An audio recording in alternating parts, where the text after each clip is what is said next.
In the heart of southwestern Nigeria, where red earth met green hills and palm trees whispered to the wind, stood the village of Ayanfe. Every 5 days, the village square transformed into a river of colors, women with baskets of pepper and yams, men with woven mats, children running with laughter, and traders calling out prices under the hot, generous sun. Market day was not just for buying and selling. It was the heartbeat of the people. Princess Adesewa, the only daughter of King Adeyemi, often walked through the market disguised in simple clothes.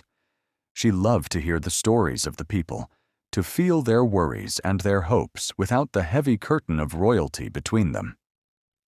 Though she lived in the palace, her heart lived with the people. That morning, however, the air felt different. Whispers moved faster than the wind.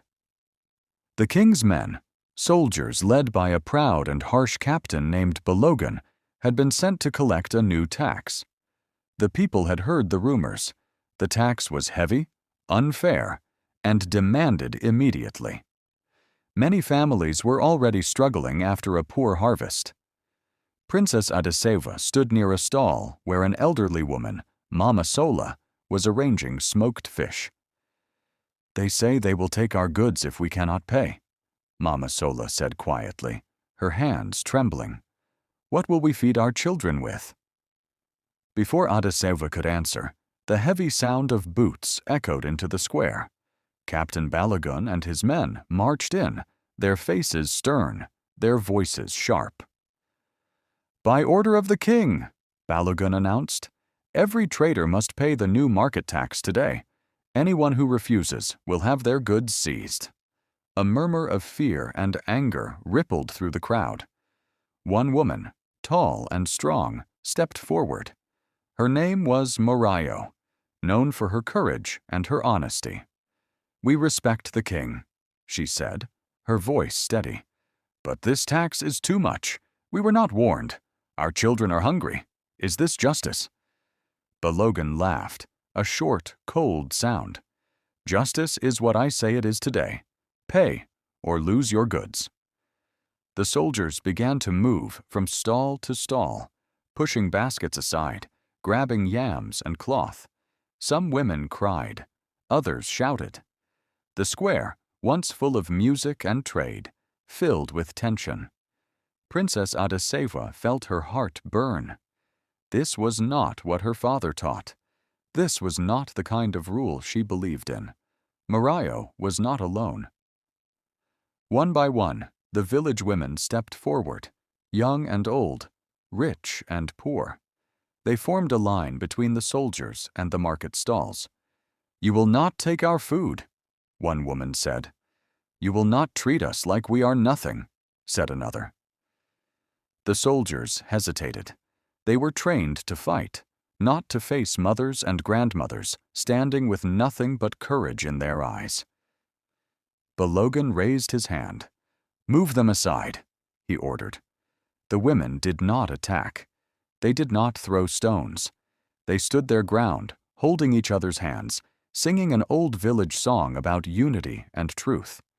Their voices were shaky at first, then stronger, rising above the noise of the square. Princess Adesewa could not stay silent any longer. She stepped forward and removed her headscarf. The crowd gasped. "It is the princess!" Balogun froze. "Your Highness, I did not know you were here." "I am here because these are my people," Adesewa said, her voice calm but firm. "And what you are doing is wrong." Balogun straightened. "I am following orders."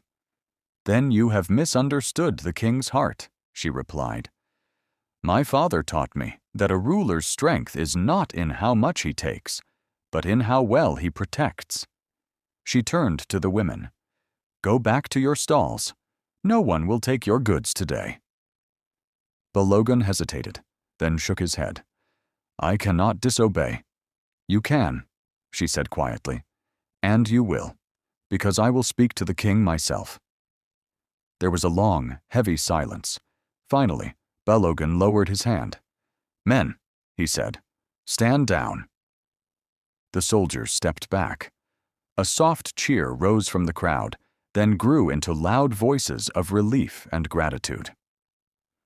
Later that evening, Princess Adesewa stood before her father in the palace and told him everything. The king listened in silence, his face serious.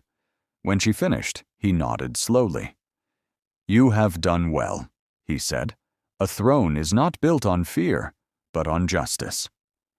The next day, the unfair tax was cancelled, and Captain Balogan was reminded that power must always walk with compassion.